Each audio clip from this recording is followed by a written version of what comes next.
नमः संस्कृताय नमस्कार प्रिय विद्यार्थियों, स्वागत है आपका अपने YouTube चैनल समर्पण संस्कृत क्लासेस पर। जैसा कि आप सभी जानते ही हैं, हमने प्रैक्टिस सीरीज शुरू कर रखी है। तो आज वैदिक साहित्य की तीसरी क्लास है प्रैक्टिस सीरीज में। इससे पहले हमारी 2 क्लास हो चुकी है। अगर वो आपने नहीं देखी है तो आप चैनल पर देख लीजिएगा।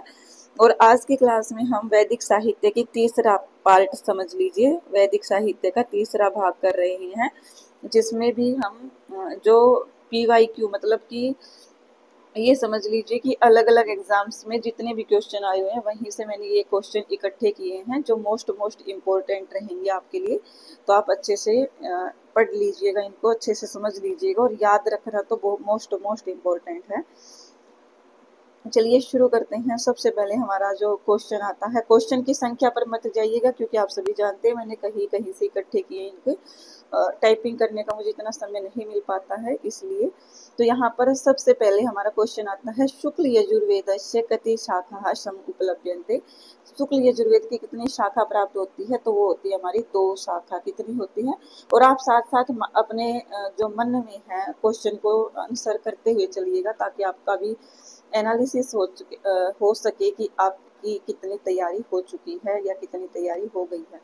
तो शुक्ल यजुर्वेद की 2 शाखा है। कौन कौन सी है मैं ये बता देती हूँ। तो पहली है काण्व शाखा, काण्व शाखा, और दूसरी है वाजसनेयी, जिसको हम अन्य नाम से भी जानते हैं। उसका अन्य नाम क्या है? माध्यन्दिन। क्या है? माध्यन्दिन। तो यह जहाँ पर भी माध्यन्दिन या वासनी आपको देखने को मिले समझ लेना कि ये एक ही चीज है। तो ये 2 शाखा है टोटल। इसके बाद हमारा दूसरा प्रश्न आता है, द्विविधो विभाजन क्रमो वर्तते। द्विविधो विभाजन क्रमो वर्तते, क्या कहा गया है कि जिसका विभाजन 2 प्रकार से किया गया है वह क्या है? वह है हमारा, आप सभी जानते हैं क्या है? ऋग्वेद। ऋग्वेद का ही विभाजन 2 प्रकार से किया गया है। कैसे? एक किया गया है मंडल कर्म से, मंडल कर्म से, और दूसरा है हमारा अष्टक कर्म से। मंडल कर्म और अष्टक कर्म, इनको मैं और ज्यादा डीप नहीं करवाऊंगी क्योंकि मैंने ऑलरेडी आपको थ्योरी क्लासेस प्रोवाइड कर रखी है। जो विद्यार्थी चैनल पर नए हैं, जो विद्यार्थी चैनल पर नए हैं उनके लिए थोड़ी सी मैं इंफॉर्मेशन दे देती हूँ कि एस्टेट, टीजीटी और पीजीटी, टीजीटी और पीजीटी का कंप्लीट कोर्स आपको यूट्यूब पर बिल्कुल फ्री में प्रोवाइड किया गया है। ऑल कंसेप्ट के साथ, थ्योरी के साथ, और बिल्कुल एग्जाम ओरिएंटेड है। तो प्लीज़ आप वो क्लास देख लीजिएगा सभी के सभी, क्योंकि मुझे पता है बहुत से विद्यार्थी है जो एग्ज़ाम के टाइम तक भी नए होंगे तैयारी करने के लिए। बहुत से तो ऐसे भी आते हैं मेरे जैसे जो सिर्फ और सिर्फ क्वेश्चन की प्रैक्टिस के माध्यम से ही ये चाहते हैं कि हम अपने सिलेबस को कवर कर लें। तो ऐसा मैं नहीं मानती कि आपको ऐसा करना चाहिए, लेकिन फिर भी जो आपकी सोच है उनका क्या कर सकते हैं। लेकिन फिर भी थ्योरी आप कर लीजिएगा। सभी की सभी क्लासेस प्रोवाइड कर रखी है, प्लेलिस्ट भी बना रखी है, आप चैनल पर विजिट कीजिएगा। लगभग सभी क्लासेस हमारी एस्टेट, टीजीटी, पीजीटी को लेकर ही है और बिल्कुल निःशुल्क है। सिर्फ आपका डाटा खर्च होगा, वो आप वैसे भी और वीडियोस में भी खर्च करते ही हो, तो आपसे कोई शुल्क नहीं लिया जाएगा इस चीज़ का। तो चलिए, और एक बात और, जो विद्यार्थी टेलीग्राम से नहीं जुड़े हैं तो हमारे टेलीग्राम चैनल का नाम है समर्पण संस्कृत क्लासेस। अब बहुत से विद्यार्थी होंगे कि मैम हम कैसे जाएं।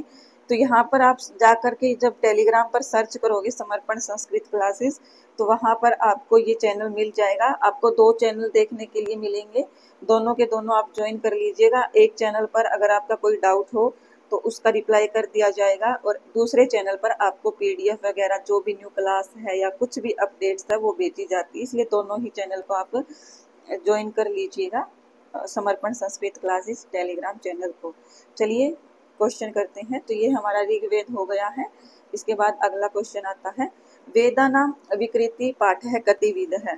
तो ये देखो, मैंने आपको बताया था ना कि हर बार क्वेश्चन पूछने को मिलता ही मिलता है। तो यहाँ पर वेदों की जो विकृति पाठ है वो कितने प्रकार की है, तो ये हम जानते ही हैं। हम पिछली क्लास में हमने पढ़ा था, ये 8 प्रकार की होती है। कौन कौन सी होती है? जटा, माला, शिखा, रेखा, ध्वज, दंड, रथ और घन। ये हमारी 8 प्रकार की होती हैं। जटा, माला, शिखा, रेखा, ध्वज, दंड, रथ और घन। इसके बाद हमारा अगला प्रश्न आता है, अधस्तन युग्मानां समुचितां तालिकां चिनुतः। तो इनमें से हमें समुचित तालिका मतलब सही तालिका चुननी है कि कौन सी सही है, सही मिलान करना है, ये समझ लीजिए शॉर्ट फॉर्म में। तो कात्यायन सुलभ सूत्र है वो किस से संबंधित है? कात्यायन सुलभ सूत्र ये हो जाएगा हमारा शुक्ल यजुर्वेद से। त्रिमुनि, त्रिमुनि क्या है? आपस्तंभ ग्रह सूत्र जो है वो किससे संबंधित है? तो ये हो जाएगा हमारा कृष्ण यजुर्वेद से। और ऋक तंत्र प्रातिशाख्य, 1 मिनट क्षमा कीजिए।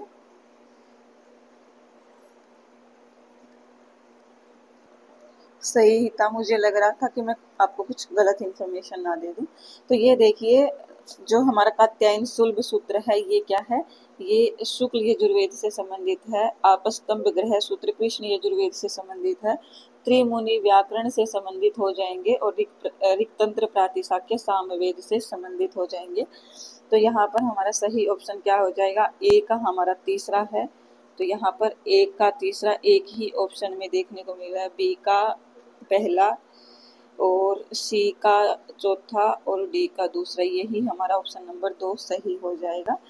इसके बाद अगला क्वेश्चन है, अंधतमः प्रविशन्ति ये अविद्याम् उपासते ततो भूय इव ते तमो ये उ अविद्यायां रताः संदर्भो अयम वर्तते। तो ये हमसे पूछा गया है कि ये कहाँ से लिया गया है। तो इस प्रकार से आपको मंत्रांश भी देखने को मिल सकते हैं। तो आपको अच्छे से याद होनी चाहिए। आप कभी भी मंत्र को पढ़ो तो अच्छे से ध्यान में रखो कि ये मंत्र किस उपनिषद से है या फिर किस सूक्त से है। तो ये सभी चीजें आपको ध्यान होनी चाहिए। तो ये बिल्कुल आसान सा है, क्योंकि हमने ईशावास्य उपनिषद को पता नहीं कितनी बार पढ़ लिया होगा। ईशावास्य उपनिषद का ही है ये। अंधतम प्रविशन्ति ये अविद्याम उपासते। अविद्याम क्या होता है? अविद्या होता है जो अविद्या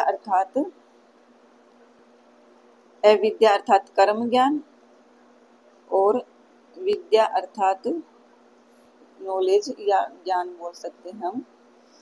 तो ये है हमारा ईश उपनिषद से संबंधित। ईश उपनिषद में 18 मंत्र है और ये शुक्ल यजुर्वेद के काणव शाखा का 40वां अध्याय भी है।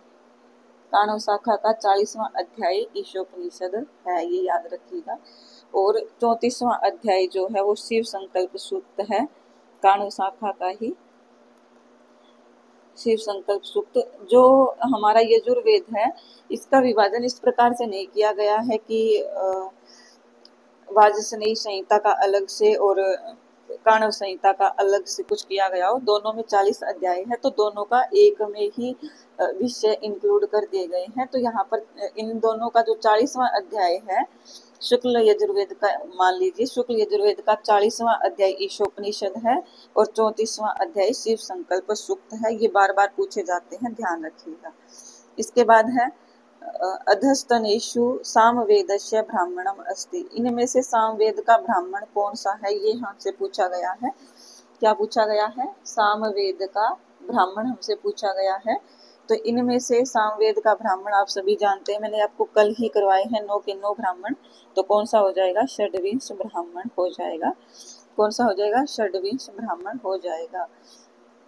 आई होप आपके ये क्वेश्चन सही हो पा रहे होंगे। अगर आपने प्रैक्टिस अच्छे से की है, अच्छे से आपने तैयारी की है, रिवीजन की है। तो इसके बाद हमारा प्रश्न आता है, न अहम वेद भ्रातृत्वम नो सश्रित्वम इंद्रो विदुर अंगिरश्च घोरः इति मंत्राशो वर्तते। तो ये मंत्र कहाँ से लिया गया है? ये लिया गया है हमारा शर्मापणि संवाद सूक्त से। क्या है? शर्मापणि संवाद सूक्त से।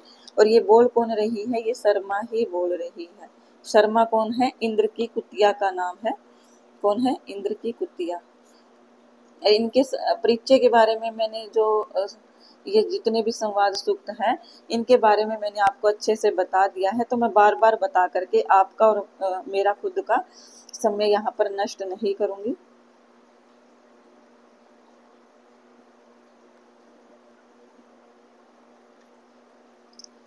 इसके बाद हमारा आगे प्रश्न आता है, ये शर्मापणि संवाद सूक्त का है।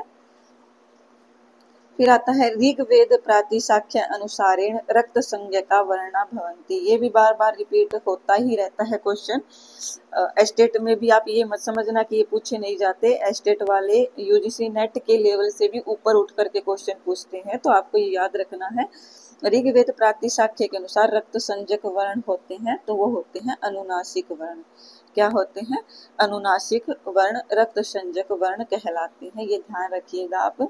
ये पाणिनीय शिक्षा में भी आपको सेम देखने को मिलेगा क्वेश्चन। इसके बाद है अगला क्वेश्चन है हमारा, ऋग्वेदीय शाकल संहिताया उदात शवरः केन प्रकारेण प्रदर्श्यते। ऋग्वेद की शाकल संहिता में आपको इसके चक्कर में कंफ्यूज होना ही नहीं है। मैंने आपको बताया था कि 3 प्रकार के यहाँ पर आपके वो होते हैं स्वर, 3 प्रकार के हैं, उदात, अनुदात और स्वरित। तो आपको ये वाली चीज देख करके कंफ्यूजन में नहीं होना है कि इसमें क्या होगा, मैम आपने बताया नहीं।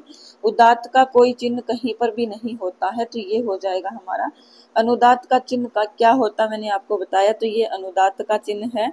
और स्वरित का चिन्ह हो जाएगा ये वाला, दूसरे नंबर वाला स्वरित का चिन्ह है। तो ये आप समझ गए होंगे। तो हमारा इस क्वेश्चन के अकॉर्डिंग जो आंसर बनेगा वो बनेगा हमारा अचिह्नितम, मतलब इसका कोई भी ऋग्वेदीय शाकल संहिता के उदात्त स्वर का मतलब कि इसका कोई भी चिन्ह नहीं होता है। फिर अगला क्वेश्चन आता है हमारा, वांगमनस इति आख्यानम वर्तते। ये जो वांगमनस आख्यान है ये कहाँ से लिया गया है, कहाँ से ग्रहण किया गया है, तो ये हमें पता होना चाहिए। वांगमनस आख्यान जो है वो कहाँ से प्राप्त होता है, वो हमें होता है सतपथ ब्राह्मण में। कहाँ प्राप्त होता है? सतपथ ब्राह्मण में प्राप्त होता है। और वांगमनस जो है, वांगमनस आख्यान, इसमें वाणी और मन की बातें चलती है। वाणी व मन की बातचीत आपस में चलती है। वाणी कहती है कि मैं श्रेष्ठ हूँ, मन कहता है कि मैं श्रेष्ठ हूँ। और इसमें इसके जो प्रणेता है वो कौन है? महर्षि याज्ञवल्क्य। तो ये भी पूछ लिया जाता है, ध्यान रखिएगा। महर्षि याज्ञवल्क्य इसके क्या है? प्रणेता है। क्या है? प्रणेता। ध्यान रखिएगा, मोस्ट इम्पोर्टेंट है। इसके बाद हमारा नेक्स्ट क्वेश्चन आता है, शिक्षा वेदांगे गणना नास्ति। शिक्षा वेदांग में गणना नहीं है। किसकी गणना नहीं है? तैत्तिरीय प्रातिशाख्य की, ऋक्तंत्रस्य की, नारद शिक्षा की, या पारस्कर गृह सूत्र की। तो शिक्षा वेदांग में पारस्कर गृह सूत्र की गणना कैसे हो सकती है? तो ये ही हमारा, क्योंकि ये तो कल्प में आता है, शिक्षा में नहीं आता, इसलिए ऑप्शन नंबर 3 ही हमारा सही हो जाएगा। इसके बाद हमारा जो अगला प्रश्न है वो है, ब्राह्मण ग्रंथानां विषयो नास्ति। ब्राह्मण ग्रंथों का विषय नहीं है। तो कौन सा नहीं है? इसमें ब्राह्मण ग्रंथों का जो विषय है वो कौन सा नहीं है, ये पूछा गया है। तो ये आप सभी जानते हैं। इसका सही ऑप्शन हो जाएगा हमारा छंदो विवेचनम जो है। छंदो विवेचनम ब्राह्मण ग्रंथ का विषय नहीं है। तो यहाँ पर इसके जो है 10 विषय बताए गए हैं ब्राह्मण ग्रंथ के। ये मैं आपको एक बार लिख देती हूँ ताकि आपको अच्छे से याद रहे। तो पहला हमारा जो है हेतु विषय है ये ब्राह्मण ग्रंथों के। दूसरा है हेतु निर्वचन। तीसरा है निंदा। हेतु निर्वचन निंदा। चौथा है प्रशंसा।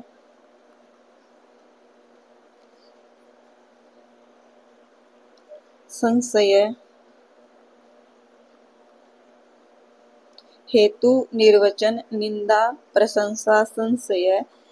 छठा है विधि। आप सुनते भी साथ साथ चलिएगा, कहीं थोड़ा सा मिस्टेक भी हो सकता है क्योंकि डिजिटल बोर्ड है ना, मैं आपको हर रोज यही बात बोलती हूँ। सातवां है प्रक्रिया। आठवां है पूरा कल्प। नौवां है हमारा व्यवधारण कल्पना, व्यवधारण। और 10वां आता है हमारा उपमान। क्या है? उपमान। तो ये हमारे टोटल 10 विषय ब्राह्मण ग्रंथों के बताए गए हैं। हो सकता है कि आपके एग्जाम में इसी तरह के प्रश्न आपको देखने के लिए मिल जाए, तो आप ये ध्यान रखिएगा। चलिए आगे चलते हैं। अब आपको वो सभी क्वेश्चन देखने को मिलेंगे जो आपके एस्टेट के एग्जाम में रिपीट हुए हैं।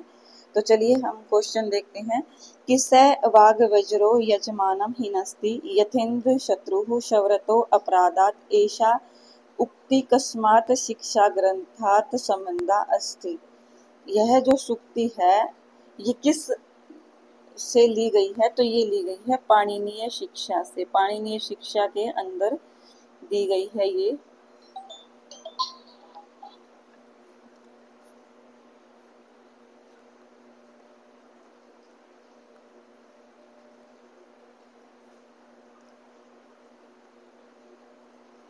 इसके बाद हमारा जो अगला प्रश्न आता है वो क्या है? वेदांगेशु काल विदायक वेदांगम अस्ति। वेदांगों में काल विदायक वेदांग कौन सा है?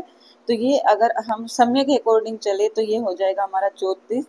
लेकिन स्वर मात्रा काल ऐसे भेद को मान करके चले तो ये हमारा शिक्षा हो जाएगा।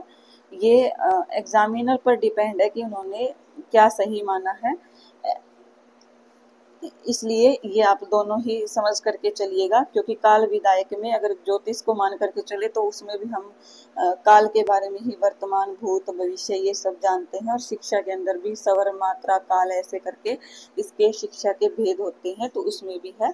लेकिन इम्पोर्टेंट आपको जो अगर दोनों दे दिए जाए तो आप शिक्षा को ही इम्पोर्टेंस दीजिएगा। चलिए अगला क्वेश्चन है उरुकरम कस्य देवस्य उपाधि ही वर्तते। यहाँ पर आपको उपाधि भी देखने को मिल सकता है और विशेषण शब्द भी देखने को मिल सकता है। तो ये जो उरुकरम है ये किसका विशेषण है? ये है भगवान विष्णु जी का। किसका है? विष्णु का विशेषण है। तो ये आप ध्यान रखिएगा, उरुकरम विष्णु का विशेषण है। सभी के विशेषण आपको अच्छे से याद होने चाहिए। फिर है माता भूमि ही पुत्रो अहम पृथिव्यः। इडियम पंक्ति उद्धृता मोस्ट इम्पोर्टेंट है। जितने मर्जी स्टार लगा लीजिए, हर बार रिपीट होती है, हर बार एस्टेट में आपको देखने को मिलेगी ही मिलेगी। माता भूमि ही पुत्रो अहम पृथ्वी। ये पृथ्वी सूक्त की सुक्ति है। सुक्ति बोल लीजिए या फिर मंत्र बोल लीजिए, मंत्रांश बोल लीजिए। तो ये अथर्ववेद का है, पृथ्वी सूक्त के अथर्ववेद का। 12.1 इसकी संख्या है। मंत्र कितने हैं? तो मंत्र है इसमें 63। कितने मंत्र हैं? 63 मंत्र है। और इसके जो ऋषि है वो कौन है? पृथ्वी सूक्त के ऋषि कौन है? अंगिरा ऋषि है। कौन है? अंगिरा ऋषि। तो आई होप आपको ये बेसिक क्लियर हो गया होगा। इससे डीप पृथ्वी सूक्त से कुछ नहीं पूछा जाता है। लेकिन अगर आप ये भी सोचो कि मैम हमारे सिलेबस में नहीं है, तो इस भ्रम में भी मत रहना, क्योंकि वो पूछेंगे ही पूछेंगे ऐसे प्रश्न। पहले भी नहीं थे सिलेबस में, ये 2023 का ही क्वेश्चन है। 2023 के सिलेबस में नहीं था लेकिन फिर भी पूछा। पंच महायज्ञेषु परिगणितो अस्ति। पंच महायज्ञों में परिगणित है तो वो हो जाएगा हमारा देव यज्ञ। पंच महायज्ञ में प्रेरित है, ये नहीं है। देव यज्ञ होता है पितृयज्ञ, अतिथि यज्ञ, देव यज्ञ, ऐसे करके 5 यज्ञ होते हैं। इसके बाद ये देखो ये आई गई आप सभी के सामने। अतिथि यज्ञ है कथ्यते। अतिथि यज्ञ कथ्यते मतलब कहा जाता है अतिथि यज्ञ को। तो वो क्या है हमारा? अतिथि यज्ञ क्या है हमारा? नृयज्ञ। नृयज्ञ को ही हम अतिथि यज्ञ बोलते हैं।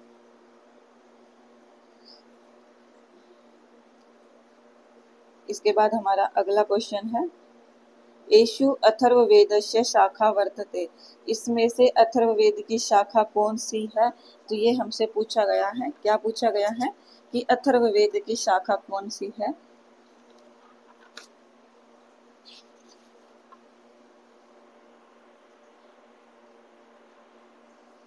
तो ये हो जाएगा हमारा सही ऑप्शन पैपलाद। क्या हो जाएगा? पैपलाद शाखा हो जाएगा। अथर्ववेद की दो ही शाखा प्राप्त है, तो एक है शौनक और एक है पैपलाद। ये दोनों आप याद रखिएगा, पैपलाद और शौनक।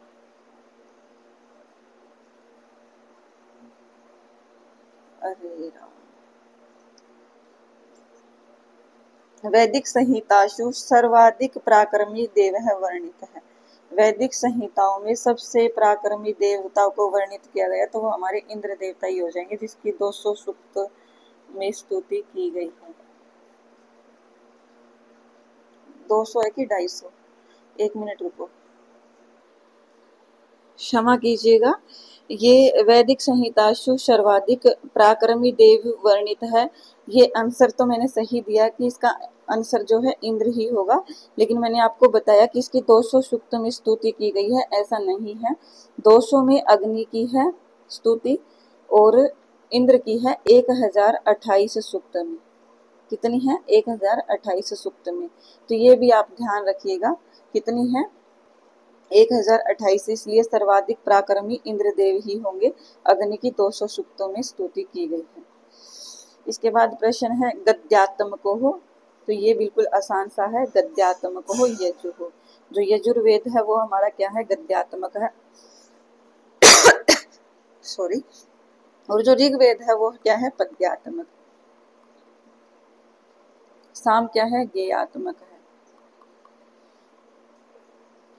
इसके बाद हमारा प्रश्न आता है अगला, येषु संगतम कथनम नास्ति। इस प्रकार के प्रश्न भी स्टेट में आते हैं, देख लीजिए।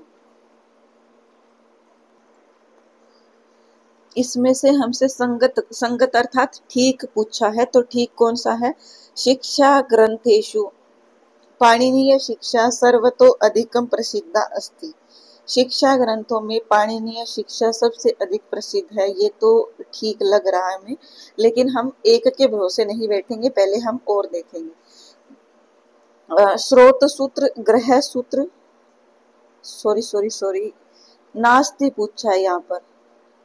क्या पूछा है? नास्ति मतलब सही नहीं है, इसलिए पहला तो हमारा सही है। उसके बाद दूसरा है स्रोत सूत्रम, ग्रह सूत्रम, सुल्व सूत्रम, धर्म सूत्रम कल्पस्य भेदा सन्ति। ये भी बिल्कुल सही है।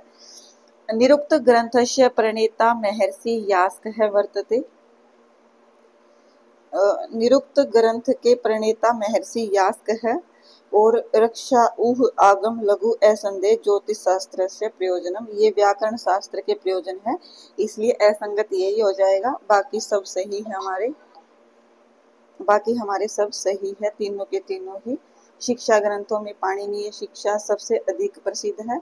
और दूसरा स्रोत सूत्र, ग्रह सूत्र, सुल्व सूत्र, धर्म सूत्र, ये सब कल्प के वेद है, मैंने बताए थे। और निरुक्त के रचयिता कौन है? महर्षि यास्क है। इसके बाद हम अगले प्रश्न पे चलते हैं। वैदिक साहित्यस्य संदर्भे अनुचितम कथनम अस्ति। तो यहाँ पर अनुचित छांटना है, हम पहले ही अच्छे से ध्यान दे लेते हैं। अनुचित बताना है, तो देखते हैं। वैदिक साहित्यस्य अंतर्गते संहिता, ब्राह्मण, आरण्यक, उपनिषद इत्यादि साहित्यानि सन्ति। साहित्यानि सन्ति, संहिता, ब्राह्मण, आरण्यक, ये तो ठीक लग रहा है मुझे। श्रुति समृत्योः विरोधे सति श्रुति एव गरीयसी, ये भी ठीक है। श्रुति, श्रुति का अर्थ क्या है? वेद।